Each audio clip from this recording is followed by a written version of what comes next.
গুলোতে body on camera থাকবে। আপনারা জানেন সিকিউরিটি ফোর্সের চিফ অ্যাডভাইজার প্রফেসর ইউনুস বলেছেন যে উনি ইউরোপিয়ান ইউনিয়নকে আশ্বস্ত করেছেন যে ভোট আগামী যে ইলেকশনটা এবং গণভোট খুব সুচারুভাবে সম্পন্ন হবে। এটা ফ্রি, ফেয়ার, ক্রেডিবল, পিসফুল এবং এটা একটা ফেস্টিভ ইলেকশন হবে। তিনি বলেছেন ইন্টারিম গভর্নমেন্ট এবং ইলেকশন কমিশন পুরোপুরিভাবে প্রিপেয়ার্ড আছে ইলেকশন ও গণভোটের জন্য, যাতে এটা সুচারুভাবে সম্পন্ন হয়।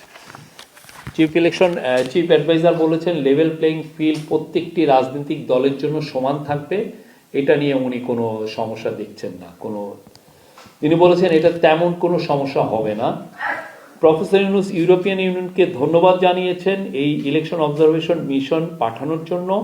এটা সুষ্ঠু নির্বাচনের জন্য এবং বাংলাদেশের গণতান্ত্রিক উত্তরের জন্য খুবই ইম্পর্টেন্ট তিনি বলেছেন। চিফ অ্যাডভাইজার বলেছেন দেশের ভালনারেবল ভোটিং সেন্টারগুলোতে বডি অন ক্যামেরা থাকবে।